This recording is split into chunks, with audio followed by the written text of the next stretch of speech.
એટલે વિહાભાઈ આ ગા કેમ અચાનક ભાગવા મળી જોવો તો ક્યાંક હાવજનો ભાળે ગઈ છે શું? હાવજ હમણાં બોલતો એવું લાગતું તો ખરા હો.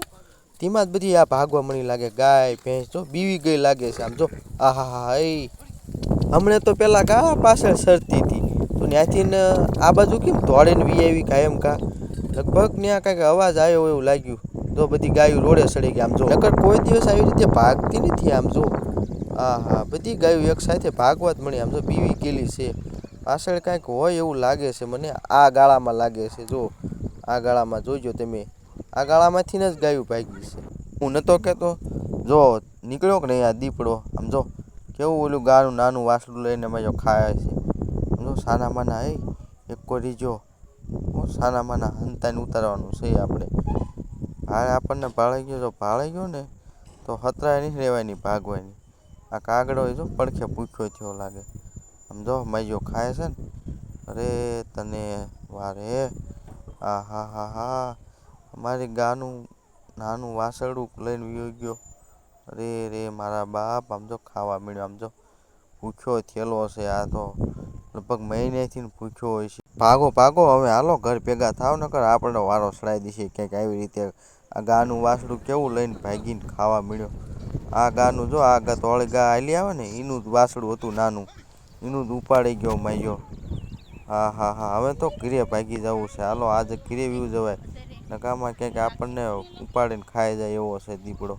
મોટો જબર છે ડાલો માથો. હવે જો આપણે ગાયો ઘર ભેગી કરી દેવી છે. હવે અહીંયા ક્યાંય રોકાવાય નહીં આજે. કાલે આવશું પાછી સારવા. હવે કાંઈ કરવું નથી આજ છે ને આ બધા માલ ઢોર લઈ અને ઘરે વ્યૂ જવું છે. સાનું માનું ઘરે વ્યૂ જવાય નકર આજ તો મરવું હોય તો ત્યાં જવાય નકર મરી જાવી. આજ તો ખરા ખરીના ખેલ છે ત્યાં. તો કેમ છો મારા વાલા મિત્રો? આજના આપણા નવા વિડીયોમાં આપ સૌનું હાર્દિક હાર્દિક સ્વાગત છે. તો કેમ બધા મજામાં ને? હું પણ મજામાં જ છું. તો આજના આપણે આ નવા વિડીયોમાં ગાય ભેંસ ઘેટા બકરા બધાને તંદુરસ્ત કેમ લાંબો સમય સુધી રાખવા તેની સંપૂર્ણ માહિતી આપવાના છીએ. તો વિડીયોમાં આગળ સુધી જોડાયેલા રહીજો. કેટલા વર્ષનો છે બોકડો? 12 મહિનાનો છે. આવી ગયો. કેટલા બકરા છે તમારી પાસે? તોય 20 25 20 70 ઘેટા ઘણા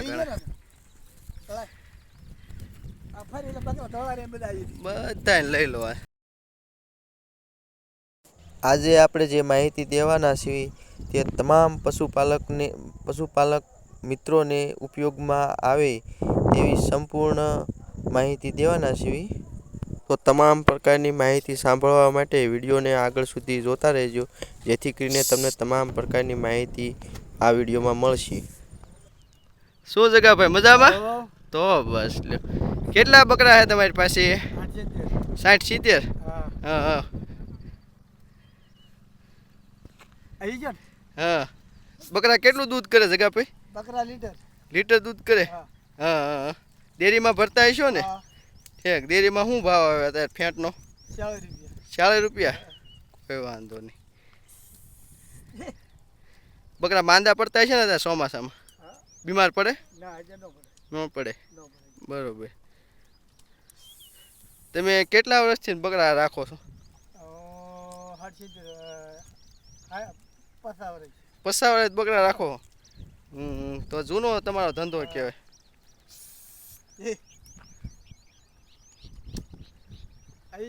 આવી ગયું.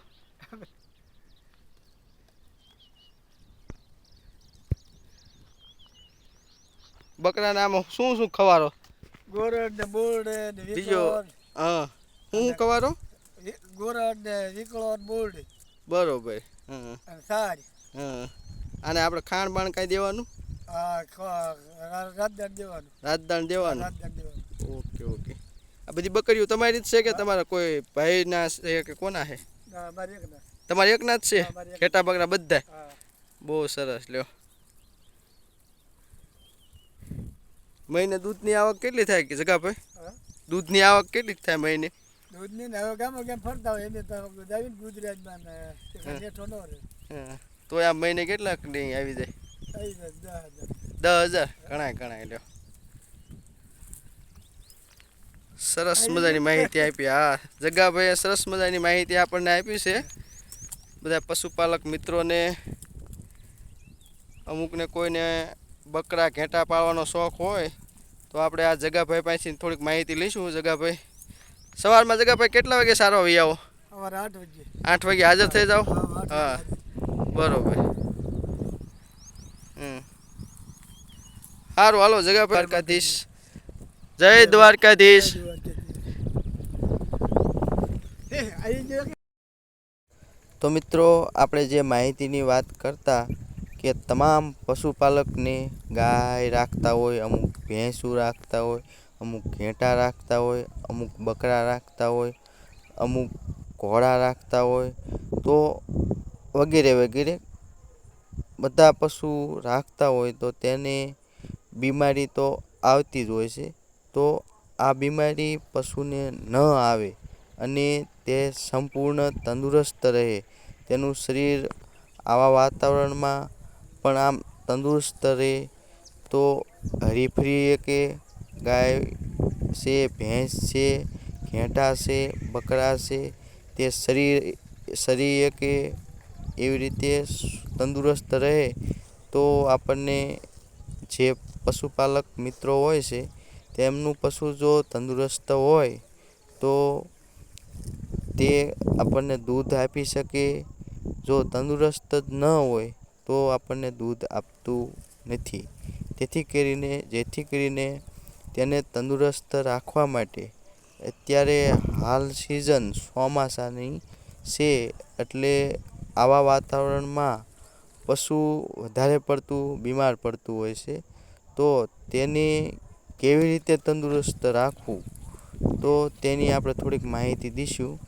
તો અત્યારે હાલની સિઝનમાં પશુને બને તેટલું ચરવા લઈ જાઓ, તેને બાંધી ન રાખવું. કારણ કે જો તમે બાંધી રાખશો તો આજુબાજુના વાતાવરણમાં મચ્છર હોય, માખી હોય, તો તે બાંધેલા પશુને નુકસાન કરતી હોય છે. અને આજુબાજુમાં જમીન અત્યારે ભીની હોય છે. ભીની હોવાના કારણે પશુના પગમાં ખરવા જેવા રોગ થાય છે. પશુ વધારે પડતું બીમાર પડે છે, તેને તાવ આવે છે. અને અમુક પશુ અત્યારે નાના એવા રોગ થાય તો નાના રોગમાં પણ પશુનું મૃત્યુ થાય છે. તો આ મૃત્યુને અટકાવવા અત્યારે આપણે શું હાલ પગલાં લેવી તો આ પશુનું મૃત્યુ થતું અટકી જાય, તો તેના માટે અત્યારે ખાસ તમને મારી નમ્ર વિનંતી છે કે તમે બને તેટલું પશુને બાંધી ન રાખો. અને અત્યારે તેને પૌષ્ટિક આહાર આપવો. પૌષ્ટિક આહાર એટલે કે લીલું ઘાસ આપવું. લીલું ઘાસ તમે જેટલું પશુને આપશો તેટલું પશુ તંદુરસ્ત રહેશે. ઘાસ લીલું પણ આપવું તો અને સૂકું પણ આપવું. પશુને લીલું અને સૂકું ઘાસ જો તમે આપો તો પશુને ખાવાની જે માનો કે તેને એક લીલું નકરું ઘાસ ન આપવું. આપણને કેમ જે ખાવું હોય તો એમાં એક દિવસ એકને એક શાક બનાવીને આપણને આપે તો આપણને શાક એકને એક ભાવતું નથી. એવી જ રીતે પશુમાં પણ આવું જ હોય છે. તો પશુને પણ તમે લીલો ચારો, સૂકો ચારો, તો તેવી રીતે અદલા બદલી કરીને ચારો આપવો જોઈએ. તો બીજું, ઘણા બધા મિત્રોને ગાય હોય, ભેંસ હોય, તે જલ્દી ગાભણ થતું નથી. તેનું મેન કારણ એ હોય છે કે તે ઉનાળાની સિઝનમાં તે વધારે પડતું સૂકું ઘાસ ખાતું હોય છે, એટલે ઉનાળાની સિઝનમાં તે ગાભણ થતું નથી હોતું. તો અત્યારે ભાદરવાની સિઝનમાં જો લીલું ઘાસ ખવડાવવામાં આવે પશુને તો તે જલ્દીથી ગાભણ થઈ જાય છે. અને જો જે પશુ ગાભણ ન થાય તો જે પશુપાલક મિત્રો હોય છે તે ખોટો સમય તે પશુ પાછળ બગાડતા હોય તેવું તેમને લાગતું હોય છે. એટલે ખોટો સમય તે પશુ પાછળ ન બગડે અને પોતાનો કિંમતી સમય અત્યારે આપણને હાલ ખબર છે કે આપણો સમય સોના કરતાં પણ વધારે કિંમતી હોય છે. તો આ સમયને કેવી રીતે આપણે ઉપયોગમાં લેવો અને કઈ રીતે તે પશુને જલ્દી ગાભણ કરવું, તો તે પશુને અત્યારે તમે ખુલ્લી જગ્યામાં ઘાસચારો ચરવા માટે જવા દો. કારણ કે જો પશુ પહેલેથી જ તેને બાંધી ન રાખો, કારણ કે બાંધી રાખવાથી તે પશુમાં ઘણા બધા રોગોનું ઘર થાય છે. અને જો પશુ ચરવા બહાર જશે તો તેને અમુક વનસ્પતિ જે હોય છે તેમાં વિટામિન હોય છે, જે પશુ ખાવાથી ઓટોમેટિક જ ગાભણ થઈ જાય છે. તો તેને એ જરૂરી છે. એટલા માટે પશુને જેટલું બને તેટલું બહાર ખુલ્લા વાતાવરણમાં ઘાસ સરે તે રીતનું આયોજન કરવું અને તેને ચરવા લઈ જવું એ જરૂરી છે. બીજી ફાયદાની વાત એ છે કે જો પશુ બહાર ખુલ્લા વાતાવરણમાં જાય એટલે તેને સૂર્યપ્રકાશ મળી રહે છે. જો જેટલો પશુને સૂર્યપ્રકાશ મળે તેટલું પશુમાં વિટામિન ડીની ઉણપ હોય તો તે પશુને વિટામિન ડી મળતો રહે છે. તેથી પશુનું આરોગ્ય એકદમ સારું જળવાઈ રહે છે. એટલે પશુને એ માટે પણ બહાર ચરવા માટે જવા દેવું પડે છે. ખૂબ જ ઉપયોગી બીજી એક તમને વાત કહું, પશુમાં આપણે નાના અથવા મોટા બધા જ પશુને નાનું જ્યારે પશુ વાસરડું હોય ત્યારથી જ અમુક જે આપણે રસી મૂકવાની હોય છે તે રસી અવશ્ય મુકાવી. કારણ કે જો જે પશુને આપણે રસી મુકાવશું તે પશુ બીમાર ઓછું પડશે. તેથી રસી અવશ્ય બધા જ પશુમાં મુકાવો. ઘણા બધા મિત્રોને પશુપાલન કરવાનો શોખ હોય અથવા તો અમુક પશુપાલક મિત્રો નવો ધંધો શરૂ કરવા માંગતા હોય તો તે તમામ પશુપાલક મિત્રોને એક ખાસ મારી બીજી નમ્ર વિનંતી છે કે તે પશુપાલક મિત્ર સારી જાતના નસલનું જાતિ પસંદ કરવી, જેથી કરીને નસલ પસંદ કરતી વખતે તે નસલ બીમાર પશુ નથી તેનું ખાસ ધ્યાન રાખવું. જેથી કરીને જે નસલનો પશુ આપણે પસંદ કર્યું હોય છે તે સ્વસ્થ હોય તો આપણને દૂધની ક્ષમતા વધારે આપી શકે છે અને તે બીમાર ઓછું પડે છે. એટલે જેમ બને તેમ આપણને દૂધ વધારે આપે તેથી આપણી આવકમાં નફો વધારે મળે છે. તેથી તેનું ખાસ ધ્યાન રાખવું જરૂરી છે. વિડીયોને લાઈક કરો અને તેટલો સોશિયલ મીડિયામાં શેર કરો. અને જે પણ મિત્રો આ વિડીયો અત્યારે જોતા હોય એ આ ચેનલમાં નવા હોય તો તે મિત્રોને ખાસ મારી નમ્ર વિનંતી છે તે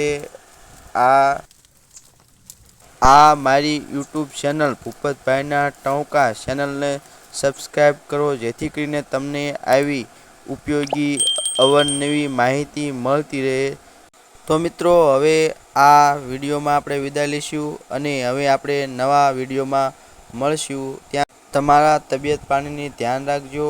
અને તમને જો વિડીયો મારો આ ગમ્યો હોય તો કોમેન્ટમાં જય ગૌ માતા, જય દ્વારકાધીશ, જય રણછોડ કોમેન્ટમાં લખજો. Thank you. આગળના વિડીયોમાં તમારે કેવા પશુની માહિતી જોઈએ છે તો તેને કોમેન્ટમાં લખજો, તેના વિશે વિડીયો બનાવ.